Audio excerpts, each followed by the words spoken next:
Good morning, learners. Grade 2 and grade 3, are you still with me?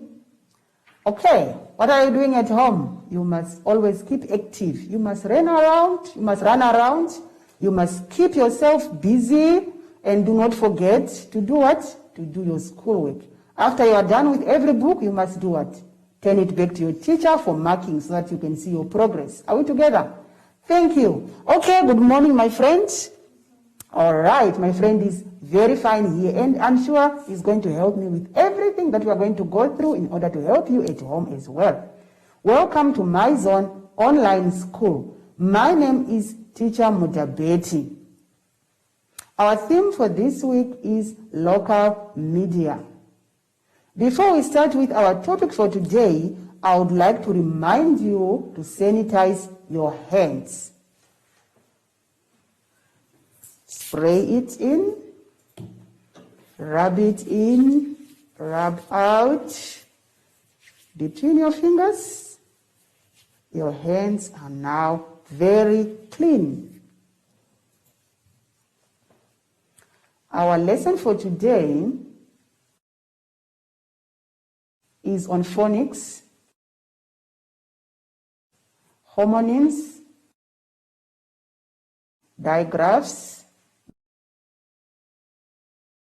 determinants.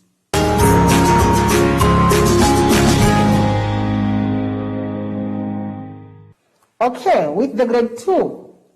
The grade 2s, I hope you are still with me there. We are going to learn about the phonics. Now, the phonic that we are going to look at is that one, the O and the W. The O and W. The O and W. When they are together like that, we say O. O. Okay. All right. So, let's look at page 20. There is a word search. We have to find the words which are having the O sound, the O and the W sound in the word search there. It's not very difficult. I know you will do this in just a minute. Now you first read the words here so that it's easy for you to find them. And once you have found them, you have to circle them for me. Are we together? And then I will check with you. The words that you have to search, they are just below. Under the box here, under the word search, there are words which are there. Cow, bow, foal, town, row, clown, tower, shower, now, brown. So find for me all these words and circle them. I will check with you. That was a quick one, grade 2s. We are not yet done. Let's quickly go to page 21 and see what we can do there as well. Okay, we are going to look at the homonyms. All right, okay, the homonyms are two words that are spelled the same and sound the same, but they have different meanings. Sometimes the spelling can also be different, but those words, when you read them, it's like you are reading the same word until you write it. That's when you can spot out the difference between the two words. Now, those are the homonyms. Now, let's check on our sentences here, and they are words which we are given on the right column there. Which words between the two will best fit in each statement? Okay, so you read the sentence first. After reading the sentence, then that is when you can find out which word, which homonym will suit. Okay, number 1. The cat caught the of a mouse. The cat caught the of a mouse. Are you with me? The two possible answers is scent. Both of them are read as scent. But which one do you think we are talking about in this statement? Okay, is it the scent? The first scent is of a smell, and the second scent is of the money. So now, the cat, what did the cat catch here? It caught the scent of a mouse. Which scent? I think it's the first one. So if it's the first one, it's the one that you choose. You put it in the line there and you read your sentence, it will make sense. The second one, a rest with a tortoise. A rest with a tortoise. The two possible answers are there. Hair. Which hair are we talking about here? Is it a hair? The first hair is my hair on my head. And the second hair is of an animal. You know the small hair? Those hairs, the one that runs very quick, they are small animals. Okay, so which one did the tortoise rest with? Okay, I think it's the hair of an animal because a tortoise cannot rest with the hair on the head. Okay, so you take that hair, which is correct, and put it in the statement. Then that statement will make sense. So I want you to continue with number 3 up to number 14. Please read the statement first and understand it. That's when you are going to be able to choose the correct homonym to fill in the sentence. Okay, grade 2, enjoy that. Now, let's go to page 22. Grade 2, I hope you are still with me there. All right. Please come with me to page 22, where we are going to look at the digraph. Okay. Now we are going to find and color the words in the correct color. We have got colors which are given to us there. To the sounds that we are to do here, we have the sh sound, which is the s and the h when they are together. We have the p and the h when they are together. We say f. We have the t and the h. When they are together, we take out our tongue. F. We have a k for a cat and a h. When they are together, we say it's a ch. We have a w and a h. We say hui. Okay, so now find and color the words in the correct color. So they have given you and they have indicated to you what are you supposed to color, what color are you supposed to use. For all the sh words, you have to color what color? Red. The p and the h, which is a f sound, blue. The t and the h, which is a th sound, yellow. The k and the h, which is ch, we color green. The w and the h, which is h, you color orange. So find those words and color them accordingly. Then it will be correct. Okay. Now, you tally how many you found in the correct box and answer the questions which are below. Now, how many sh sounds did you find? You write the answer, just the number under the sh in that box. The f, also the f, the ch, and the y. And then answer the questions that follows under. Which digraph did you find the most of? Which digraph did you find the most? Which digraph did you find the least of? Which digraph did you find the least, which was less, few of them? Which digraph? Which two had the same number of words? Which two sounds here are having the same number of words? I hope you have enjoyed this lesson. Please finish up all the sounds that I have given to you. I'll check with you very soon.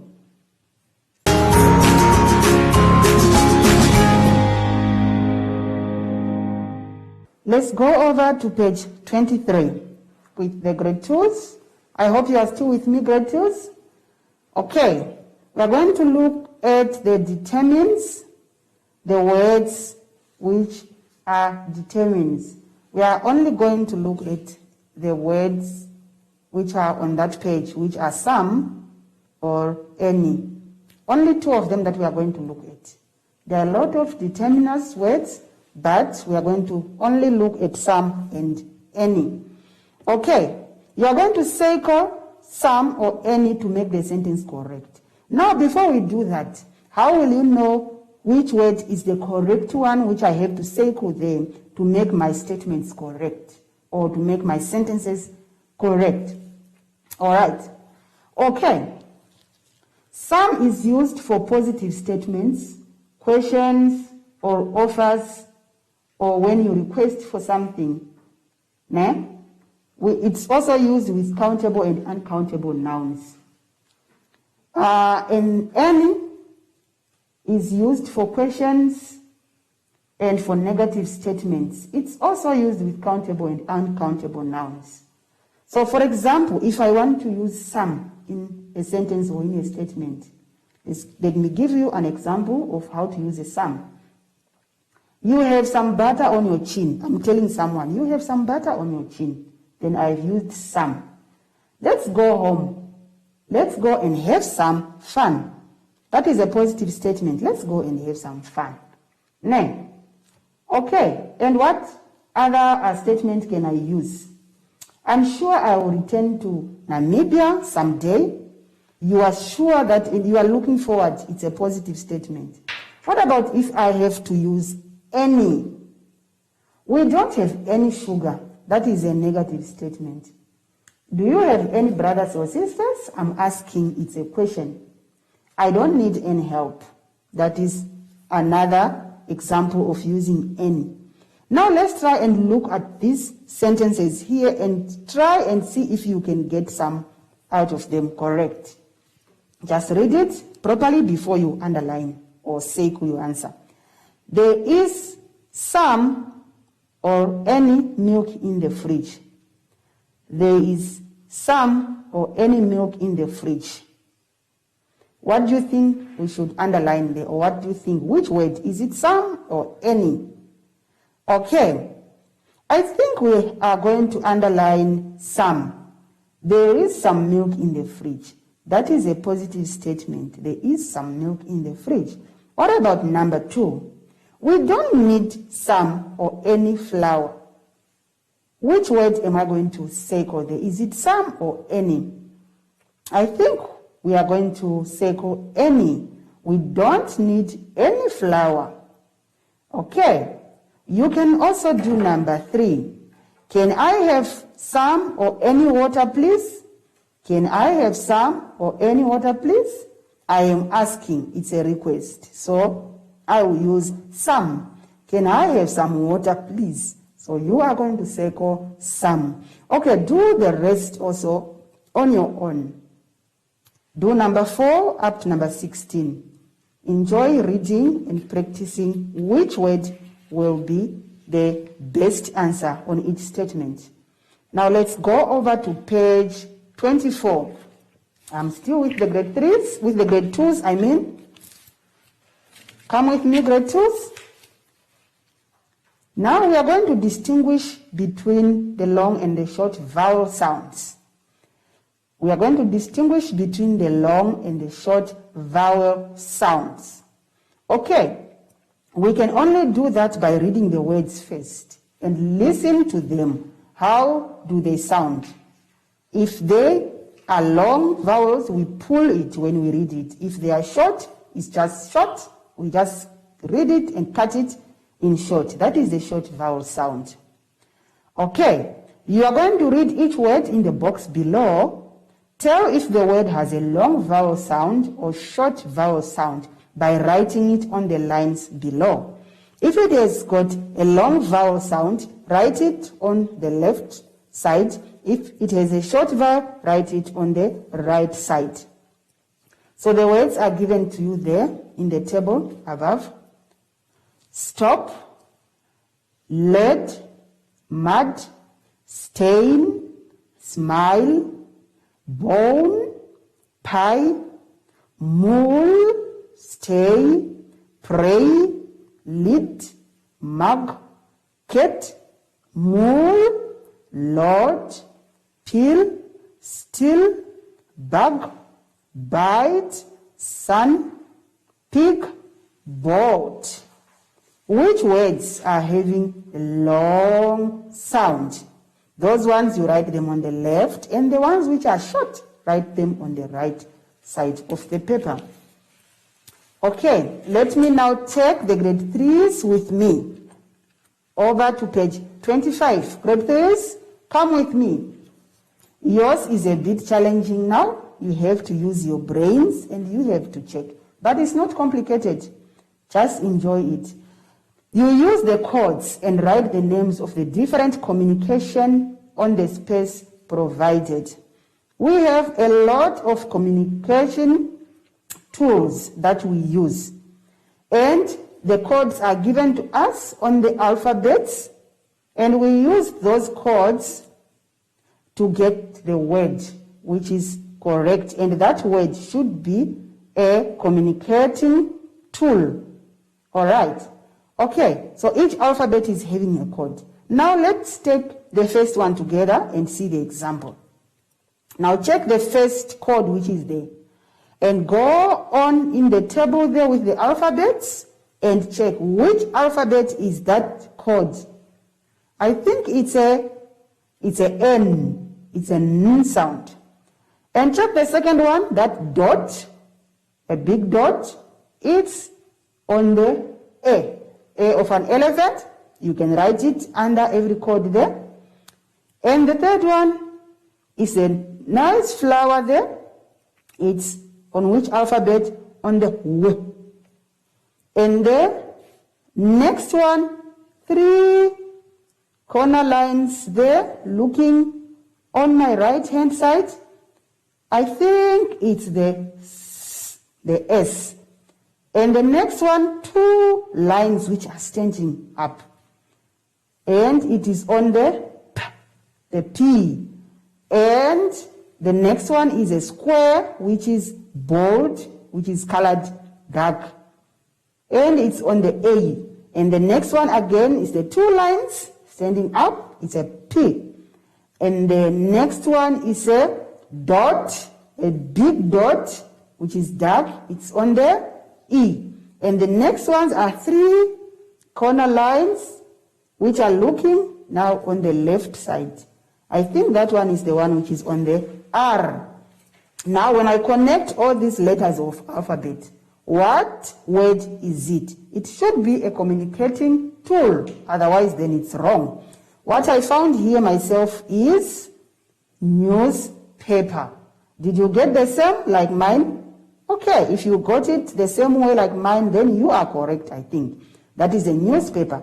Now, I want you to try the second, the third, the fourth, and the fifth codes. Please find for me the names of those communicating tools. You just have to look on the codes and write the alphabet that corresponds with that letter, with that code. Then you find the word. I think this one is more enjoyable. Please continue doing it, and finish it up. I'll check with you when we come back. Thank you.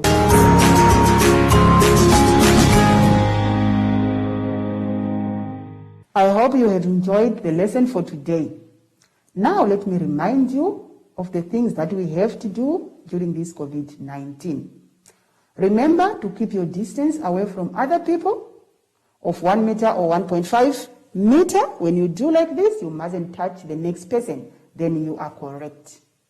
Okay, now let us sanitize our hands. We have to do this every time to keep your hands off germs.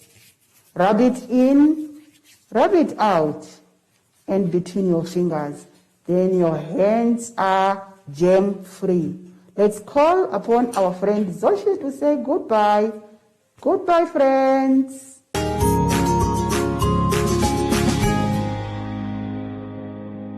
Hi, everyone. My name is Zoshi. I'm back. And you can always stay active throughout the lockdown. You can play with your friends, but keep your distance. Like me and my friend. Yay! And you can also jog and sing to be active. Until next time, bye!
India's Ranthambore Reserve in Rajasthan is home to the rare Bengal tigers.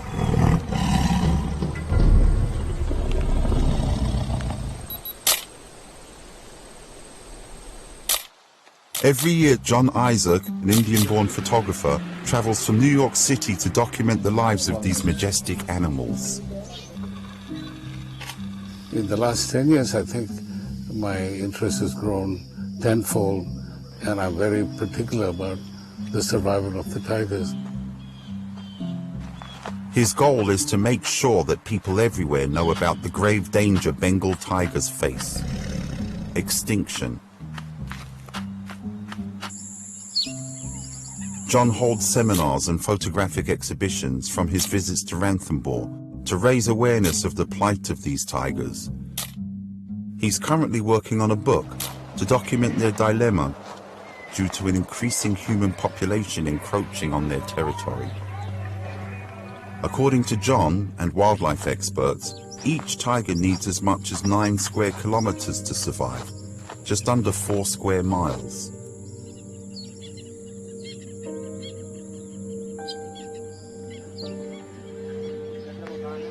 The relationship between tigers and people has always been difficult, but now, with much less territory to roam, tigers often wander into human settlements. The conflict between the villagers and the tigers has always been there, and then government tries to compensate. If a tiger kills a goat or a cow, they pay a certain amount to the villagers. In the past, tigers used migration corridors or routes followed by wildlife for travel between summer and winter habitats. Now these pathways have been taken over by people who use them as living quarters and to reap firewood. We are trying to work with the communities living around and trying to reduce their forest dependency so that we can conserve this corridor patch for the smooth and easy movement of tigers. Jamuna Devi, a farmer, lives near one of the migratory corridors. She used to depend on the forest for grazing pastures. Now, thanks to a World Wildlife Fund initiative, Jamuna no longer needs to rely on the forest for her family's survival. The secret? Introducing new alternative crops closer to her home. गाई साल बोया हमने खुद ने, और ये तो अभी यही गाई साल बोया है। ये आया होया कांदा है हम 25 रोज को तो तारीख को तो बोया ही है, और रोज में अंतर तो आगा भूलने लगा. The success of this project has led to even more changes. Jamuna decided to plant fodder for her cattle on her excess land to further preserve the habitat of the tigers. She has also switched to cooking gas so that she doesn't have to collect forest wood for fuel. जंगल में सब दुनिया में जहाँ छोड़ दिया तो सब बे होगी, कोई काम नहीं करा, लकड़ी को भी नहीं करा, जंगल में जाने से भी परेशान है दुनिया. गैस भेज दिया सबन के घर घर में, वे सभी सिलेंडर पकड़ते हैं और रुपया को कोई समझते ही नहीं है. अब भीतर भरा लावा. Climate change also has a direct impact on the habitat of tigers. The last 2 or 3 years, they say, there's been a drought. The rains have not been regular. Climate change is a serious problem in this country, even it's in the continent. So keeping these forest areas alive and protected is the only solution.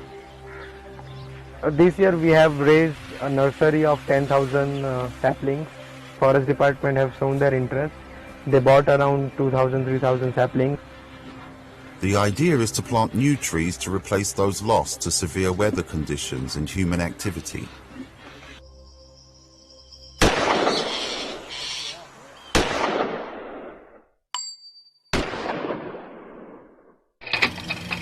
Poaching used to be a major threat to Bengal tigers, but thankfully the number of big cats killed by poachers has plummeted due to measures implemented by law enforcement agencies, resulting in less demand for tiger products. especially the introduction of camera traps and digital apps, which automatically take photos of moving tigers and suspicious persons moving around in the forest. Every time I hear something like that, I feel so good, in some ways, some things are working. And so this is what drives me to come and do this. In my lifetime, if the tigers are extinct, I don't know how I'll handle that.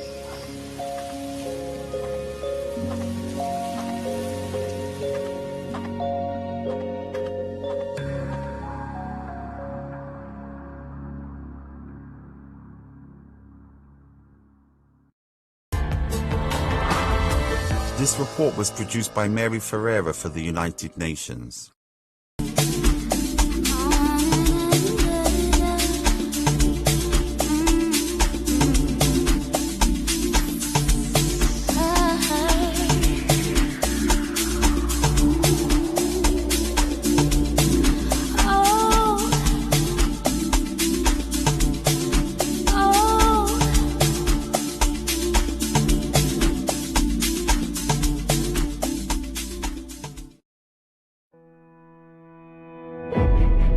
On the Gold Coast of West Africa lies the peaceful and diverse nation of Ghana. I'm pretty close right now to the geographical center of the Earth.